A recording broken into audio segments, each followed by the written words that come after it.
Welcome to the Book Show, a celebration of reading and writers. I'm Joe Donahue. In Rachel Kushner's new novel, Creation Lake, Sadie Smith, a 34-year-old American undercover agent of ruthless tactics, bold opinions, and clean beauty, is sent by her mysterious but powerful employers to a remote corner of France. Her mission to infiltrate a commune of radical eco activists led by the charismatic Bruno Lacombe. Sadie casts her cynical eye over the region of ancient farms and sleepy villages, and at first finds Bruno's idealism laughable. He lives in a Neanderthal cave and believes the path to enlightenment is a return to primitivism. But just as Sadie is certain she's the seductress and puppet master of those she surveils, Bruno is seducing her with his own ingenious counter histories, his artful laments, his own tragic story. Rachel Kushner is the author of the Booker Prize nominated The Mars Room. Creation Lake has already been longlisted for the 2024 Booker Prize, and it is a great pleasure to welcome Rachel Kushner to this week's book show. Thank you so much for being with us. What a delight to have you on the program. Thank you, Joe. It's a pleasure to be here. First of all, congratulations on the Booker long list. That's very cool. That happened before the book even was released. That's very cool. That's very nice. It is very cool. And every writer has their own relationship to the public and reactions to their books. It's an honor to be read, regardless of these kinds of measures of critical success. And one never wants to expect anything at all. When I'm writing, I feel like I am inhabiting a sustained dream slash fantasy that's incredibly fun for me. This book in particular, I can honestly say was the most fun I've ever had doing anything. I mean, the writing of it.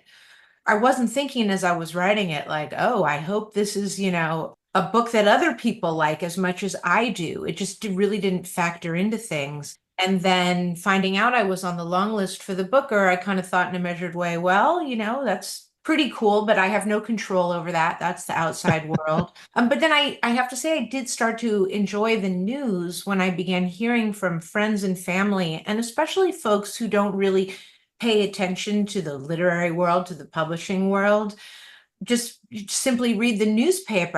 And I thought, well, that is sort of neat because they were really proud, like, oh, you're in the paper. But again, I mean, the main point for me is just how much fun I had writing this book. So my attachment to it's quite personal. So let's talk about that for a moment because I've obviously have been doing a show with authors for a very long time, and you don't often hear authors talk about the process of writing being fun.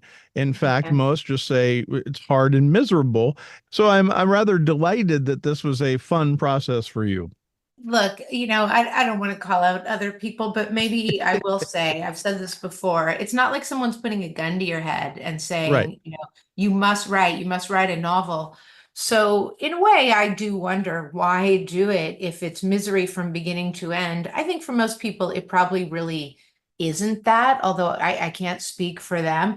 It's a process. It's strange because making art is really about profound doubt and asking questions and never judging, but it also requires a hearty confidence that you're going to be able to pull something off, because it doesn't seem that way to me at the beginning. There's not just the kind of useful philosophical doubt, there's also a doubt in self-confidence, like this isn't really working, this doesn't seem to sparkle with the magic, the champagne on the page that I hope to produce. And then finally, one day, it starts to happen. So it's only through writing other books that I kind of know at some point it's probably going to happen. And just need to put in the time and think and hope and be prepared for when it does. And with this book, it was like I somehow wrangled down this voice of this woman who speaks in the first person. She's the narrator. First line of the novel about Neanderthals being prone to depression as well as addiction, and of those in particular, smoking. That was the first line that I ended up writing.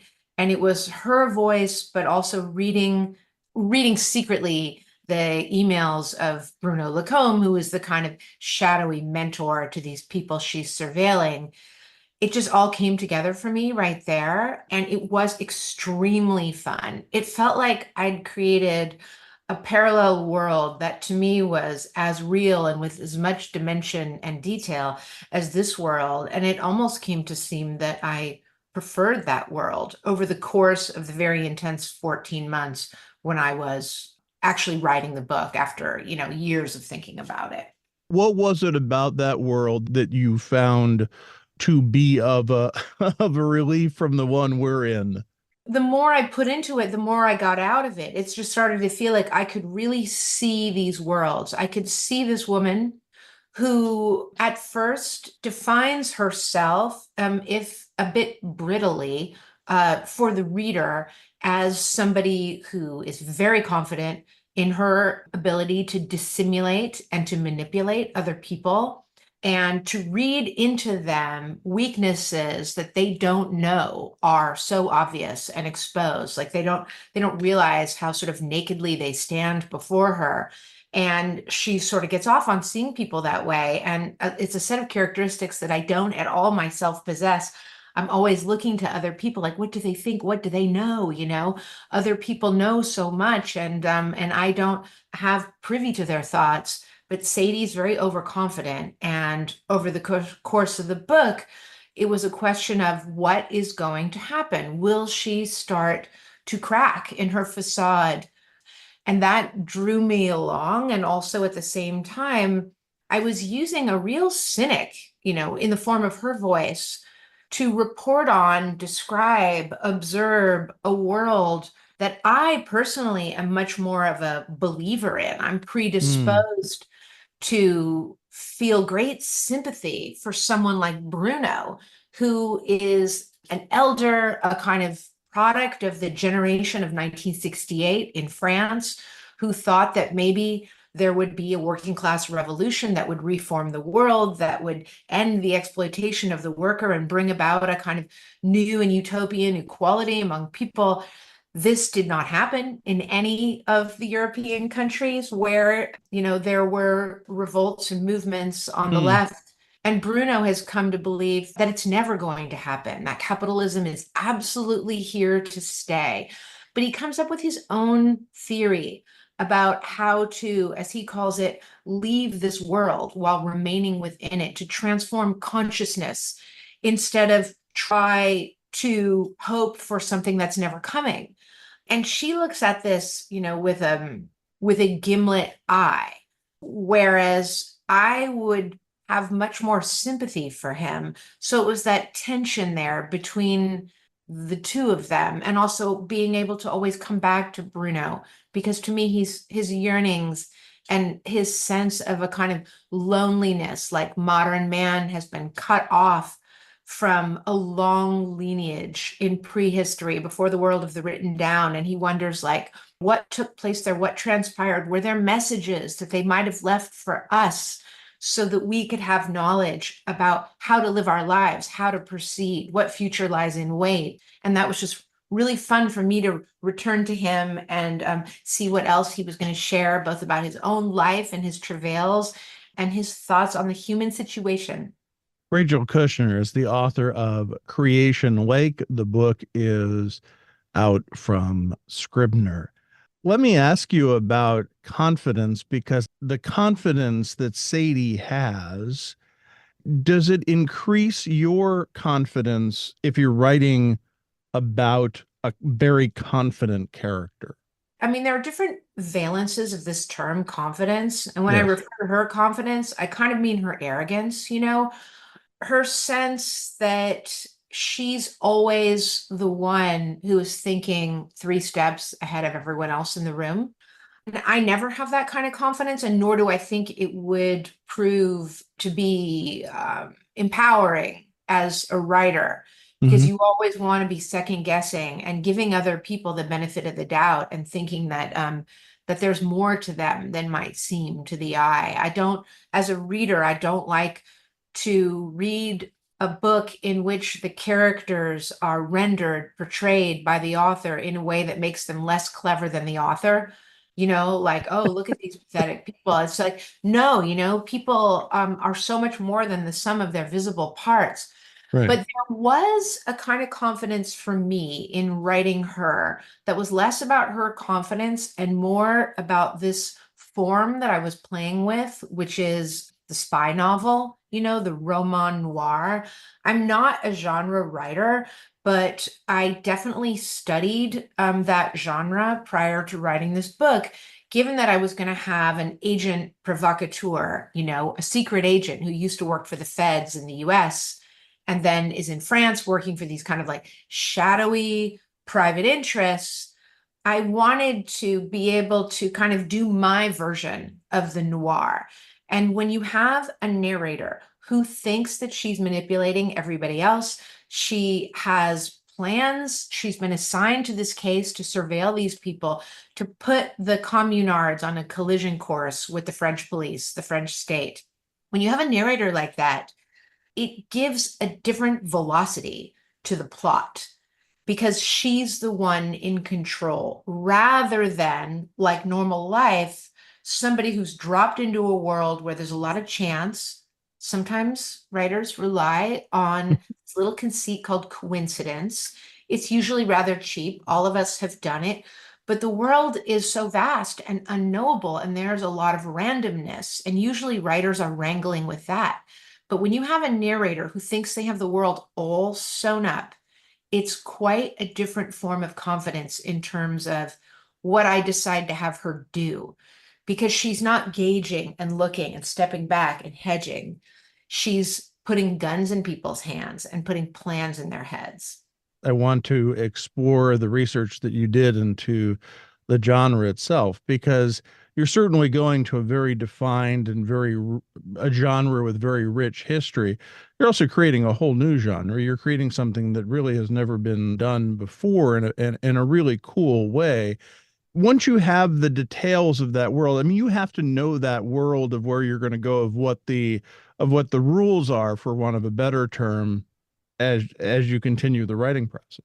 There are very specific sets of rules for this kind of genre, which is in large part why I wouldn't claim that my novel has earned a position within the genre, and nor was that really my intent. A good friend of mine who knows me and my work very well, when she read a draft of the novel, she said, well, I feel like the narrator of this novel is in a noir novel. She's in a genre novel, but the novel itself is a novel by you, a Rachel Kushner novel. I don't know exactly what that means, but it felt right. Like she, in Hmm. a way, is given some of the kind of classical attributes, usually like a more of maybe like a male character who's a spy, who's a little bit sardonic, and wary of other people. But the allowance in the book for these more sort of philosophical musings of Bruno and a set of questions that come to the fore, not just for him, but for the reader, maybe, or at least for me as the writer. And I don't want to give things away, but maybe for Sadie too, are a little more, they're kind of outside the field of the genre novel. They're much more philosophical, I guess. And I don't know that the genre could really contain those questions. And they don't also, the spy novel is not usually so much a character study and more of specific narrative form that can be replaced with different details, and present a new iteration. So yeah, I would say that I studied less the rules of the genre and more a certain mood. And my own book, I would say, is kind of a homage in its way of Right. a very particular crime writer, this French guy named Jean-Patrick Manchette, who died in, I think, 1995, but in the 70s, he wrote like 10 novels in 10 years, and they are extremely funny.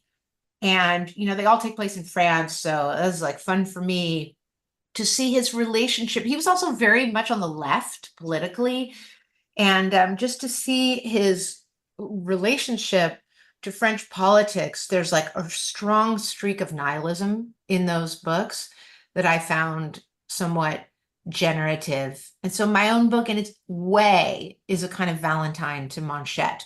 But Manchette knows so much about the genre. It's like he's almost like the Quentin Tarantino of the French crime novel, the way that Tarantino is to the pulp film. Like when you do your shoot 'em up scene, you've seen every single scene like that under the sun that's ever been made by any director, right? And you know, like what angle the camera was coming from as it moved into the room and blah, blah, blah. And Manchette is like that for the bank heist, for the kidnapping, etc. And I could never reproduce that, but nor did I want to try. And yet I take my inspirations where I want to and can. It's also fascinating to me. There's a couple times, and you can correct me on the exact word usage here, which is where a character will make a statement, a declarative sentence, and you will say, "Said no one ever." It's sort of it's a running joke, and it's great because it again shows, oh, all right, this is what we think, and this is what really is going on here in this world we're reading about. Yeah, I think some of her statements are like, I didn't say.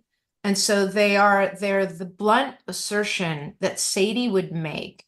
Sadie, so-called, that's what she tells Right. the people she's surveilling and the reader what her name is. We don't actually know her real name, and all of her backstory that she provides in the book is only scenarios of previous dissimulations in which she engaged. So when she tells a backstory about some other experience of hers, it's when she was surveilling a group of bikers, in the American Northwest, or when she was entrapping a young anarchist whom she'd convinced to ratchet up his program to include the sabotage of property.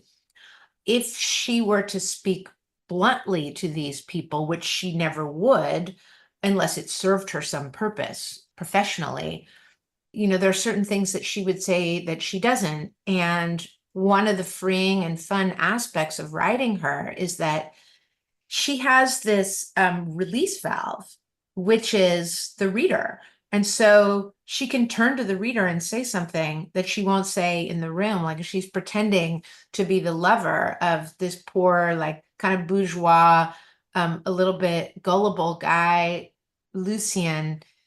He goes to buy one of those like plug-in mosquito repellent things they have in Europe. There's like a little Right. case of liquid over the plug, and it, I guess, diffuses into the room. But come on, I mean, do those really work? He goes to buy one, and he's being ravaged by mosquitoes. And as she coolly and kind of cruelly comments to the reader, mosquitoes don't bother me. And he goes to buy the thing, and she says, those don't work, comma, I didn't say. So it's like she can just turn to the reader whenever she wants to and say what she wouldn't say to those with whom she's keeping a very tight access to who she really is. It's a tight access. It's also a relationship then that is bonded with the reader that is different than many bonds that I've had in reading a novel with the narrator. You know, because I now I'm blessed with friendships with people who've been reading my work for a long time. I'm sometimes keen to hear what certain people have to say. And a friend of mine, actually, he's from Wisconsin, the filmmaker James Benning, he's from Hmm. Milwaukee, and went to school in Madison. At first, he really didn't like Sadie. And I think that, I could imagine, maybe particularly men, having this reaction to her because there's something unbridled about her and severe. There's a kind of vulgarity to her sense of humor. I mean, that I'll confess is not so different from my own sense of humor, for which she was, a pretty useful or satisfying outlet. But I was interested to hear him say that. And another much younger guy, James is in his 80s, a younger guy said the same thing, like, whoa, she's really harsh. And then James reread the book And I can't remember exactly what he said, but it was just interesting to hear him. It's not that he softened on her, but he was much more attuned to the way that she changes over the course of the novel. And he was much more interested in the challenge, which was the challenge I was interested in, which was having a pretty unsympathetic narrator trample on a world to which I personally am rather attached. So it forced me constantly into these reversals where I'm looking at things from 180 degrees to how I would normally view them. Just the decision to have it take place in France, was that always something that you wanted to do? This is an American in France. Yes, I always did. I had long had the idea of writing a novel whose situation or setup would be a group of French anarchists from Paris, like and other cities who decamp to this remote rural area in southwestern France and set up a communal structure, and are set on a kind of collision course with the French state. Like that was something that I'd been working on. It also just so happens to be the case that I go to southwestern France every summer. This is the first summer that's an exception to that. I've been doing that for the last 15 years. And my son, Remy, the last 2 summers has worked at a camp in France. He's bilingual. He's a lucky kid because he went to French school. And in the last 2 summers in camp, last 2 summers in France, excuse me, he worked at a camp as a spelunking guide. This part of France that we go to is totally subtended by this vast network of caves. And Lascaux is near there, and some other caves that, I mean, Lascaux is not public. They have this, simulacrum that you can visit. I've never done it. There are other caves that you can actually go in and see 30,000-year-old drawings. The caves that Remy goes into are not those. They're usually on either private or public property. You either lift a manhole cover with just some elbow grease, or you borrow a key from a farmer, and you go into these places where sometimes you have to shimmy through a crevice so narrow, he says, that you can't even turn your head. And that's like an hour of shimmying through a space like that. And he goes into caves that are filled with water up to the neck. And he's been doing that since he was like 7 years old. And so I had access through him to this world of the underground caves. And I had my own observations of the sort of social world of the farmers and a sense of history and peasant revolts that you feel in this part of France. Mm-hmm. I had a sense of the geography of what they grow, of what the traditions are, and also of the rural outmigration, the appearance of supermarkets that you have to drive to that are an hour away, and the sense of incredible difficulty for farmers to make a living in France currently. The novel is set 10, 11 years in the past, and it is, I assume, consciously. And I'm curious as to what that allows you. Yeah, that's such a good question. And I wish I had a perfect answer to it because the first part of my answer is I don't know. But you are absolutely right. The novel is kind of coyly set in 2013. She never states the year, but there's for me a significant clue, which is that the song of the summer in France in 2013 was Get Lucky by Daft Punk. Right. And I was in Marseille that summer, and anywhere you went, you would hear it, walking by a store, on a boombox, on somebody's bicycle. And it was just this constant, continuous scroll where one part of the song left off, a new part took up, depending on whether you were exiting or entering a space. And so Sadie describes that. And in a way, it was just, oh, she goes to Marseille with Lucien, her fake boyfriend, and is observing this world, and it needs to take place in a time. And this song, Get Lucky, was in my head. It's almost like it was like an image that I could tease something from, a theme even, because she seems to believe that she's always the lucky one. And so then I thought, well, that's it. It's 2013. But it also happens to have been a time when there were milieu of leftists who were, kind of standing up firm against the French state.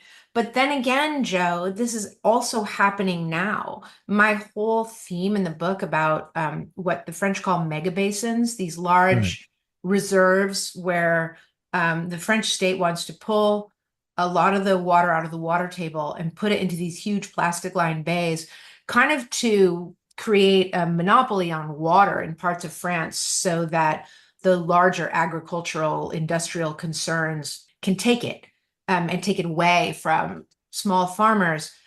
I'd seen some reference to the megabasins, and then I just went with that and made it like that's the big issue for the people in the book. They're fighting against the state on this, and these anarchists from Paris who really know nothing about farming are partnering with the French farmers. While they do end up finding out that they have some of their ideas about how life should be lived are pretty different than these farmers who are actually socially quite conservative.